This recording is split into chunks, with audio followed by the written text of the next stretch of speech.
Et voilà, nous reprenons la suite et évidemment une grande part de ce 5 à 7 va être consacrée à la résolution qui vient d'être votée par 339 voix pour contre 151. Et on va tout de suite rejoindre Esther Lefebvre à l'Assemblée qui est en compagnie de François Loncle.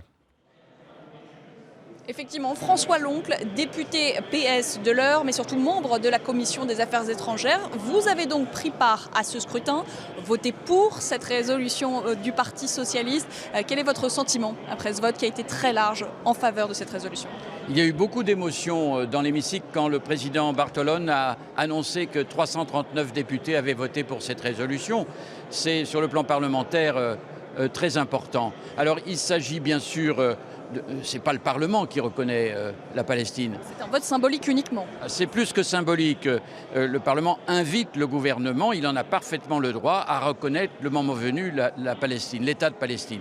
Mais compte tenu de toute l'histoire, compte tenu du travail que nous avons accompli depuis le discours de François Mitterrand à la Knesset, je pense que ce moment pour nous était vraiment important et qu'il s'est manifesté par beaucoup d'enthousiasme. Et je le répète, 339 voix, ce qui veut dire que non seulement toute la gauche l'a voté, à l'exception de quelques radicaux, mais qu'un certain nombre de personnes à droite l'ont aussi voté.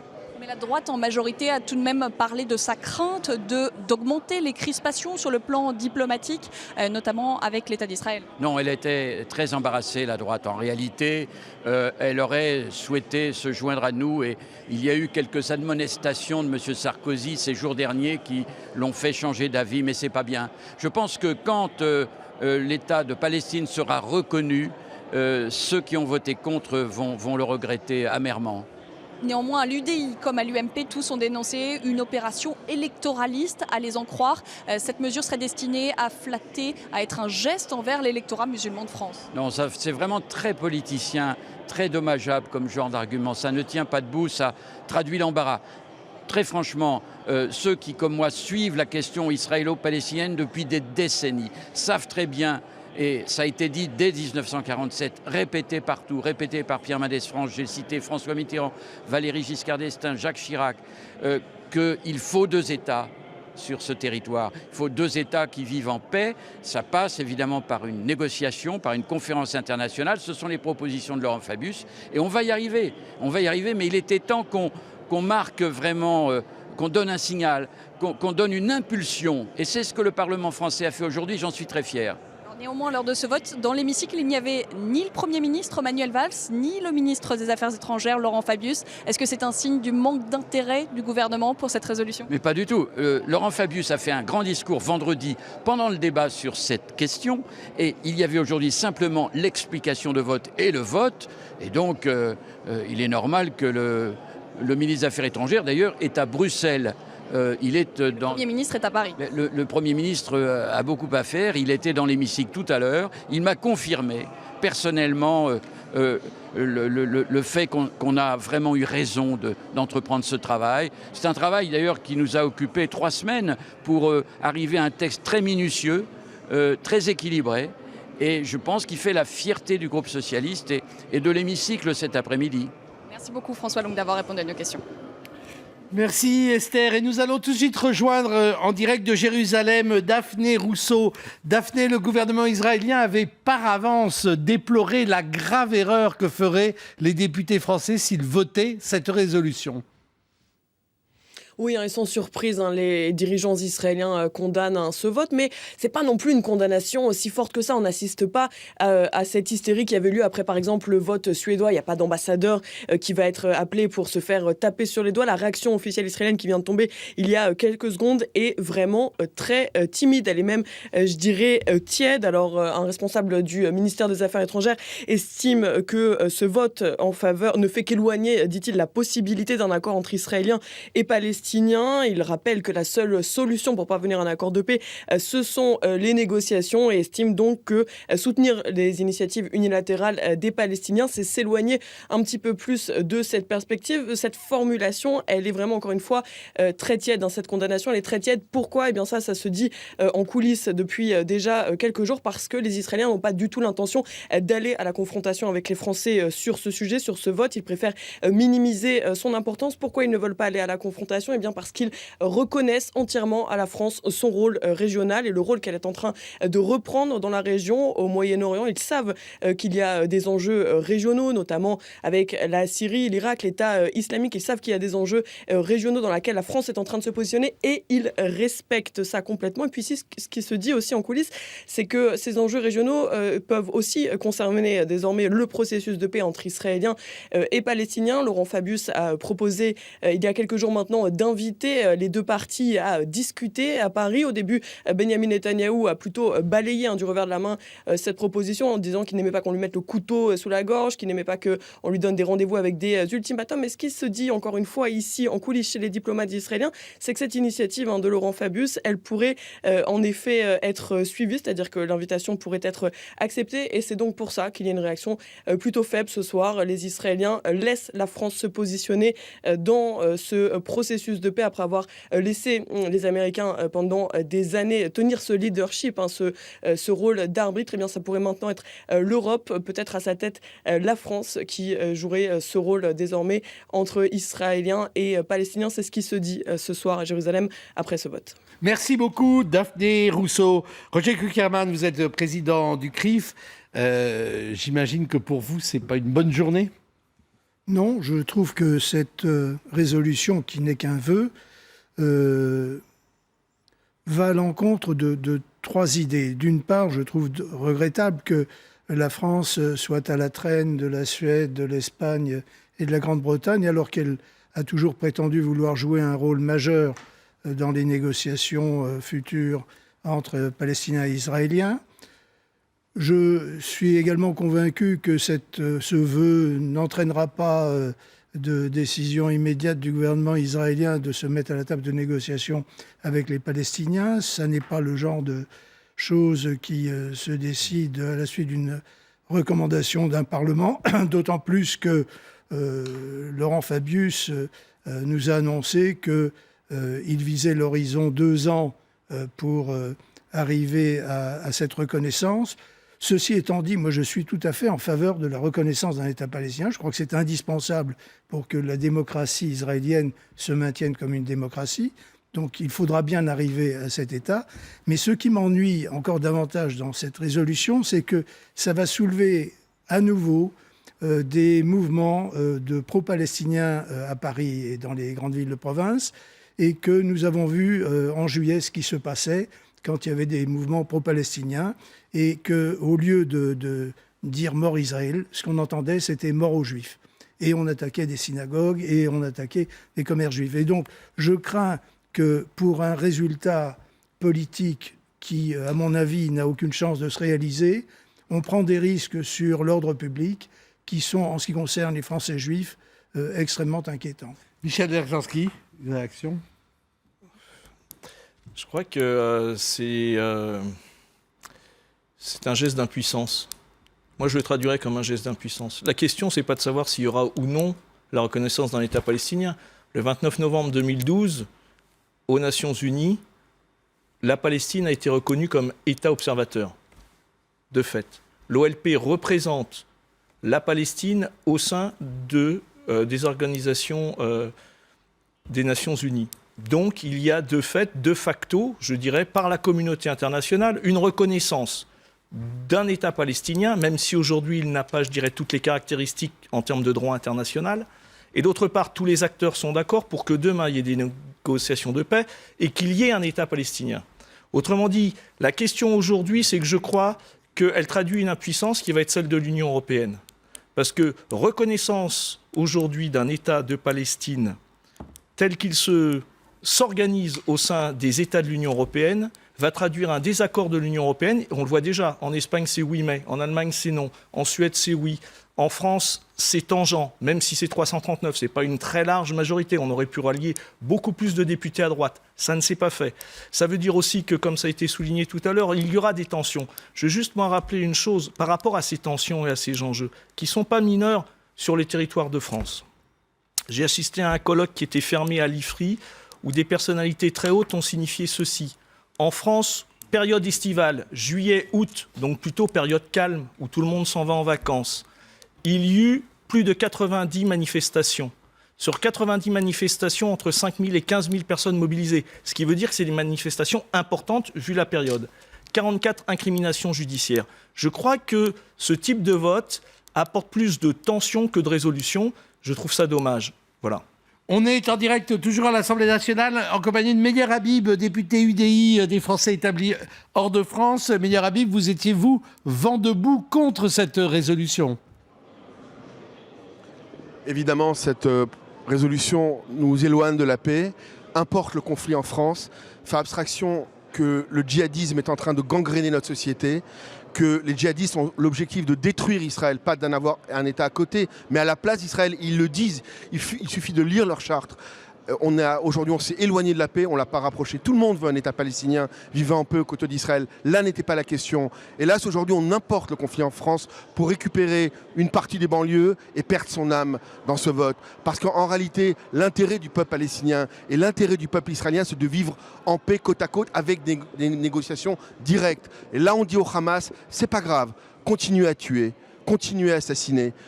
On va vous donner un État, quoi qu'il arrive, sans la moindre condition. On a oublié aujourd'hui que l'autorité palestinienne, régime ô combien corrompu, est alliée avec le Hamas, régime ô combien islamiste, qui est l'équivalent de Daesh, qui est l'équivalent de Boko Haram, qui est l'équivalent de Al-Qaïda. Et aujourd'hui, on a l'impression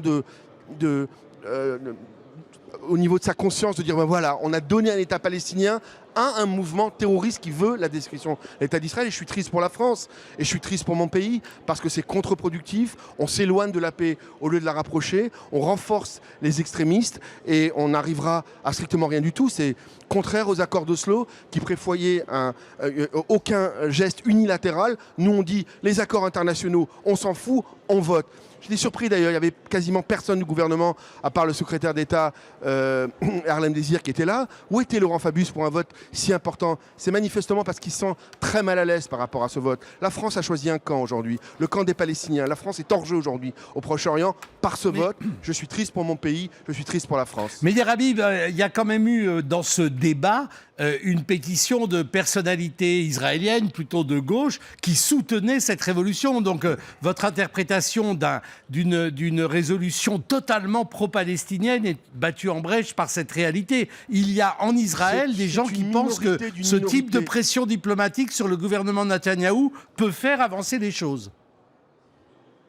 Mais c'est une minorité d'une minorité, ça ne représente même pas 1% de la population israélienne. Moi, je ne suis pas représentant des Israéliens, mais je vous dis globalement, l'ensemble aujourd'hui de la classe politique en Israël qui veut la paix, qui veut une solution à deux États, qui veut une cohabitation entre Palestiniens et Israéliens, n'est pas pour des gestes unilatéraux. Qu'est-ce que ça veut dire un geste unilatéral? Sur quelle frontière? Avec quelle capitale? Est-ce qu'on accepte le droit du retour de 3,5 millions de Palestiniens à l'intérieur d'Israël? Est-ce qu'on accepte le caractère de l'État juif? Tout ça, aujourd'hui, c'est refusé, y compris par l'autorité palestinienne. Mais ne négocions pas à leur place. Les Israéliens sont sortis de la bande de Gaza jusqu'au dernier centimètre carré. Ils sont sortis du Liban, ils sont sortis du Sinaï, 3 fois leur superficie. Ils sont prêts encore, je les connais bien, à faire d'autres concessions. Mais pour la paix, ils ne sont pas prêts à aller au suicide. Or là, ce qu'on leur demande, c'est un suicide. C'est faire abstraction du djihadisme qui gangrène notre monde.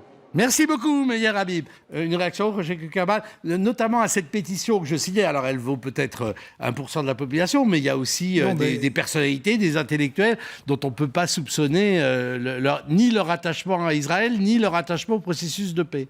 Non, mais l'État d'Israël est une démocratie, et comme dans toutes les démocraties, il y a une opposition qui est capable de s'exprimer.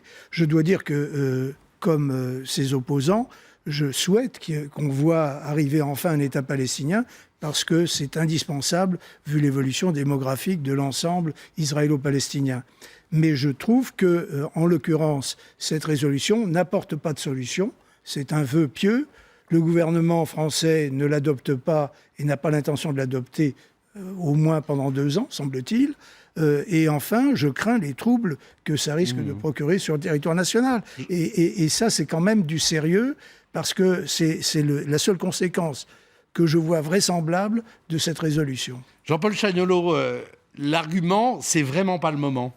Vous allez me dire, c'est jamais vraiment le moment. C'est vraiment jamais le moment. C'est l'argument. Les Européens, ça fait 25 ans qu'ils disent on est prêt à reconnaître un État palestinien, virgule, le moment venu. C'est un jeu de dupe absolu, quoi. Et quand on leur dit le moment est venu, ils vous expliquent, avec beaucoup d'arguments, en général assez hypocrites, que c'est pas le moment. Donc c'est vraiment l'argument qu'il faut écarter.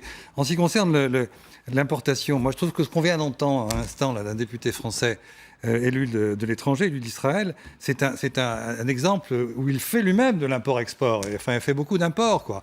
C'est-à-dire qu'il fait des amalgames invraisemblables sur le judaïsme. Enfin, on ne comprend plus, hein, c'est une confusion totale. Et en plus, connaissant bien ses positions, il ne veut pas bouger sur Jérusalem, il ne veut pas bouger sur les frontières, il ne veut pas bouger sur les réfugiés, enfin sur rien, quoi. Et après, on nous parle de paix. Donc je pense que c'est ce genre de discours qui sont finalement extrêmement dangereux et qui peuvent conduire à des réactions violentes ici en France. Et c'est ça l'importation. Sur la résolution, moi je dirais un mot, moi je partirais du même point de vue, c'est-à-dire qu'il faut un État palestinien. Est-ce que cette résolution apporte quelque chose ? Je pense que ça apporte un débat, c'est un pas vers. Si c'est simplement une résolution et qu'on ne va pas plus loin, ça ne sert à rien.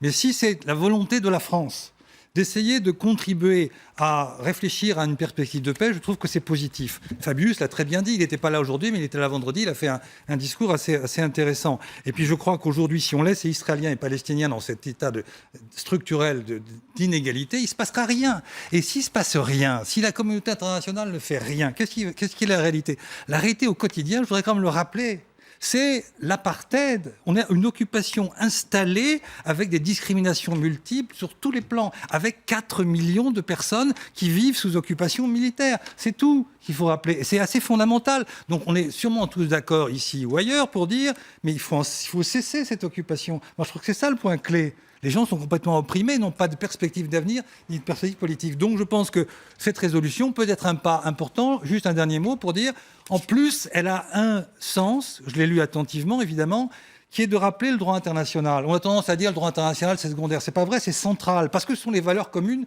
de la communauté internationale. Et qu'est-ce que dit le droit international ? Il dit inadmissibilité de l'acquisition de territoires par la force, et puis autodétermination des peuples. Eh bien, appliquons ces deux principes, et on aura un État palestinien à côté de l'État d'Israël. Et c'est, comme beaucoup le disent, et j'en suis convaincu, et notamment des gens que vous citiez, Michel Phil, par exemple, Elie Barnavi et bien d'autres, disent effectivement, il n'y aura pas de sécurité à long terme de l'État d'Israël sans à côté un État démocratique palestinien. Voilà, je pense que si on n'a pas cette perspective-là, tous les discours qu'on vient d'entendre conduisent à des tensions terribles. Bon, alors Netanyahou n'est peut-être pas absolument sur le coup parce qu'il est en train d'avoir des grosses difficultés pour clore son budget et passer une alliance avec le parti centriste. Donc il y a peut-être des élections anticipées sur tout à fait autre chose. Mais on aura sans doute sa réaction. Roger Kuckerman, avant d'écouter Vincent Herouette.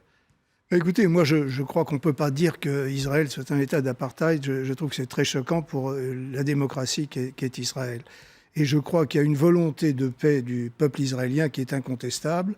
Le problème, du peuple, oui, mais de son gouvernement actuel, vous êtes aussi sûr ? Oui, je crois que le gouvernement veut la paix. C'est le rêve de tous les Israéliens d'avoir la paix. Le problème, c'est qu'ils sont en face d'eux un Mahmoud Abbas qui n'a pas vraiment le support du peuple israélien, et notamment la partie Hamas.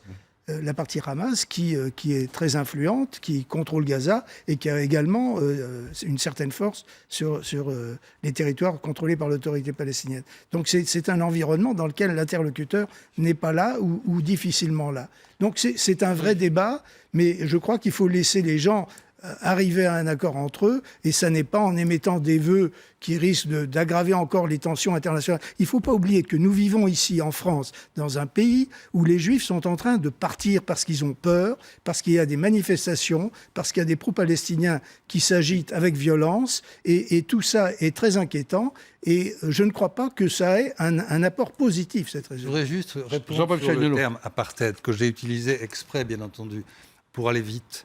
Mais si je reprends les choses tranquillement, qu'est-ce que ça signifie ? Ça veut dire que dans les territoires de Cisjordanie, à Jérusalem-Est, alors plus à Gaza pour d'autres raisons, nous sommes dans un système de discrimination systématique.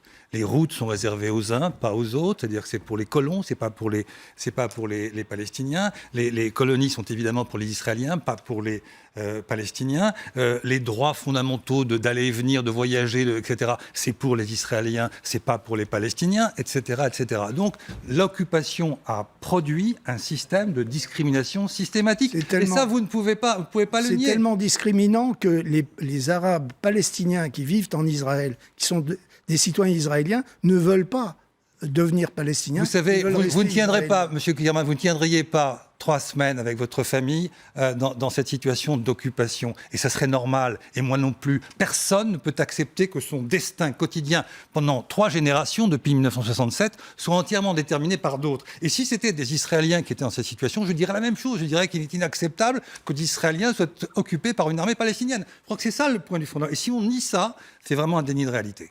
Francis Assensi est avec nous, député communiste de Seine-Saint-Denis et orateur du groupe communiste sur cette question à l'Assemblée nationale. Une réaction et j'imagine votre satisfaction à avoir vu cette résolution adoptée ?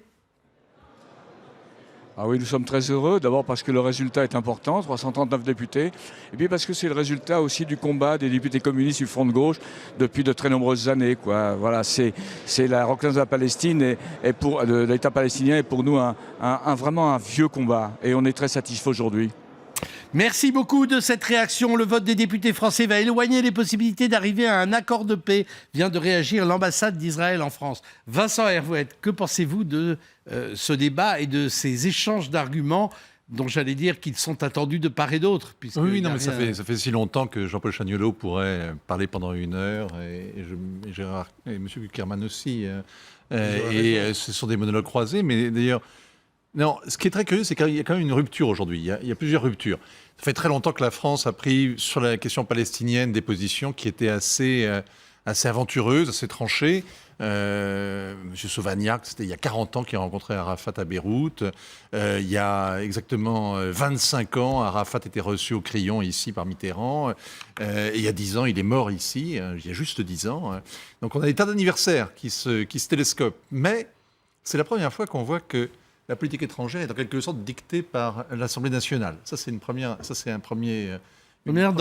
Dans la Ve République. Donc, la résolution, c'est une tentative de dictat. Alors, comme collection d'antiphrases, parce qu'on peut parler de vœux pieux, mais on peut aussi parler d'antiphrases. Je vous rappelle que la résolution soutient donc le texte, c'est l'urgente, tous les mots sont faux, l'urgente nécessité d'aboutir à un règlement définitif du conflit permettant l'établissement d'un État démocratique et souverain en Palestine, qui peut y croire, vivant en paix et en sécurité, mais comment et par sécurité assurée par qui, sur la base des lignes de 67, ah bon, avec pour capitale Jérusalem, ah bon, 2 États fondés sur la reconnaissance mutuelle.